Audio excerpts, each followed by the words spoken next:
গুনার দিকে নজর দিও না, বান্দা মনে করে তামাম জিন্দেগীর গুনাহগুলোকে মাফ করে দাও।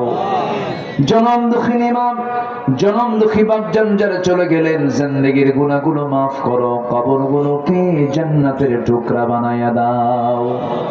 আমরা হাতটা উঁচু করে দিলটা খুলে আল্লাহর নামে, আল্লাহর কালামের ওই দোয়াটা আমরা বলি আব্বা আম্মার জন্য, রব্বির হামহুমা কামা রব্বায়ানি সগীরা, রব্বির হামহুমা কামা রব্বায়ানি সগীরা।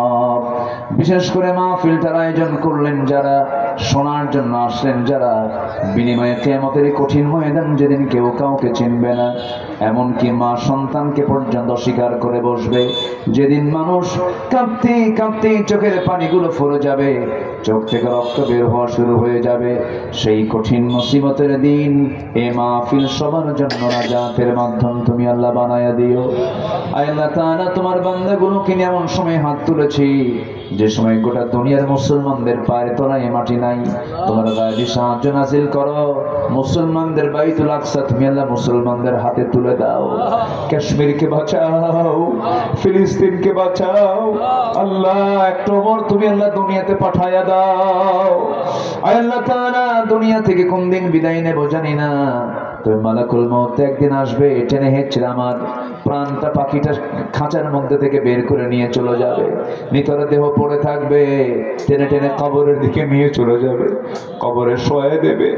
যারা আমাকে নিয়ে কবরে যাবে তারা আমার ছেলে হবে, তারা আমার ভাই হবে, তারা আমার প্রতিবেশী হবে, কিন্তু কেউ আমার আপন হবে না, কেউ আমাকে ধরে রাখবে না, টেনে হেঁচড়ে কবরের দিকে নিয়ে চলে যাবে, কবরে শোয়া দেবে, বাঁশ চাপা দেবে, মাটি চাপা দেবে, 24 ঘন্টা যাবে না মাথার চুলগুলো খসে খসে পড়বে, 3 দিন যাবে না চামড়াগুলো গলে গলে পোকার পেটের খাবার হয়ে যাবে, মাত্র 7টা দিন পেটের নাড়ি ভরে সব চোখ মুখ কান নাক দিয়ে বের হওয়া শুরু হয়ে যাবে, কিম্ভূত কিমাকার চেহারা হয়ে যাবে। এই চামড়ায় কত তেল সাবান লাগালাম, এই মাথার চুলে কত সাবান দিলাম, শ্যাম্পু দিলাম, সব 7 দিনে শেষ। 3 দিনের মাথায়, 3 মাসের মাথায় যখন কবর খনন করে দেখা হবে, কয়েকটা হাড় ছাড়া কিচ্ছু খুঁজে পাওয়া যাবে না রে আল্লাহ। সে অন্তিম সময় যখন চলে আসবে, জবানে জারি করে দিও লা ইলাহা ইল্লাল্লাহু মুহাম্মাদুর রাসূলুল্লাহ। আসসালামু আলাইকুম ওয়া রাহমাতুল্লাহ। ওযু যারা আছে কিবলামুখী হয়ে দাঁড়িয়ে যান, মুখে আজান হবে, মুখে, এখন আর মাইক এখানে না দিয়ে মুখে আজান দিয়ে দেন। নামাজের যিনি ইমাম তিনি দাঁড়িয়ে যান সামনে, নামাজ নামাজ নামাজ, আসসালাত আসসালাত আসসালাত। সামনে দেন, মিলিয়ে আছে ওটা